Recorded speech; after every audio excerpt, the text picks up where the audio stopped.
नमस्कार दोस्तों, आज हम जिस घटना के बारे में बात करने जा रहे हैं वो सल्वाडोर एल्वरंगा की है, जो मेक्सिको शहर का रहने वाला है।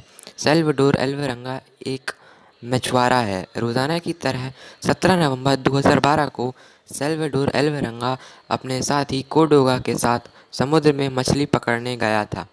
सल्वाडोर एल्वरंगा यह बात अच्छी तरह से जानता था कि मौसम बहुत ख़राब है और समुद्र में तूफ़ान कभी भी आ सकता है, लेकिन मुनाफा कमाने के कारण उसने यह रिस्क उठाया और समुद्र में मछली पकड़ने चला गया। उनको मछली पकड़ते पकड़ते रात काफ़ी हो गई थी। मौसम भी धीरे धीरे ख़राब होता जा रहा था, जिस कारण सल्वाडोर एल्वरंगा और उसके साथी कोर्डोगा ने वापस जाने का फ़ैसला लिया। अब उनकी बोट ज़मीन से 120 किलोमीटर दूर थी कि तभी उनकी बोट में लगी मोटर ख़राब हो गई। उन्होंने अपने मालिक को बहुत कांटेक्ट करने की कोशिश की, लेकिन उनके मालिक से कांटेक्ट नहीं हो पाया। उन्हें ज़मीन तो दिख रही थी, पर वो कुछ नहीं कर सकते थे। हवा उल्टी दिशा में चल रही थी, जिस कारण उनकी बोट ज़मीन से दूर होती जा रही थी। अब सल्वाडोर एल्वरंगा और उसका साथी कोर्डोगा ज़मीन से 450 किलोमीटर दूर आ गए थे और वह अब इस विशाल समुद्र में अकेले ही थे। लेकिन उन्होंने जीने की आस नहीं छोड़ी और उन्होंने जीने का फ़ैसला लिया, और इसी तरह उन्होंने 4 महीने समुद्र में गुजार दिए। वह खाने के लिए मछलियाँ पकड़ा करते थे और प्लास्टिक की बोतल में बारिश का पानी इकट्ठा करते थे पीने के लिए। लेकिन जब बारिश नहीं होती थी तो उन्हें खुद का ही यूरिन पीना पड़ता था। अब कोर्डोगा ने जीने की उम्मीद छोड़ दी थी।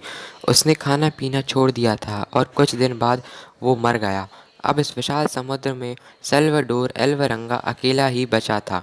उसने भी धीरे धीरे जीने की आस छोड़ दी और उसने सुसाइड करने की सोची, लेकिन सल्वाडोर एल्वरंगा का फेथ उसे यह नहीं करने देता था और उसने जीने का फ़ैसला लिया।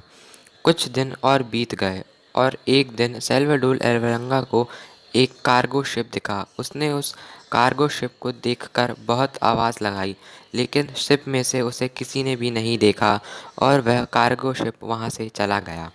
अब सल्वाडोर एल्वरंगा की बोट ज़मीन से 8,000 किलोमीटर दूर आ गई थी और 30 जून 2014 को सल्वाडोर एल्वरंगा को पानी में तैरते हुए नारियल और आसमान में पंछी उड़ते हुए दिखे। सल्वाडोर एल्वरंगा यह बात समझ गया था कि ज़मीन आस-पास ही है और उसे सामने की ओर एक टापू दिखा। उसने बोट से छलांग लगाई और उस टापू पे तैरता हुआ पहुंच गया। वहां उसे एक झोपड़ी दिखी। सल्वाडोर एल्वरंगा उस झोपड़ी में गया। वहां कुछ लोग बैठे थे। उन उनकी मदद से सल्वाडोर एल्वरंगा अपने घर पहुंच सका।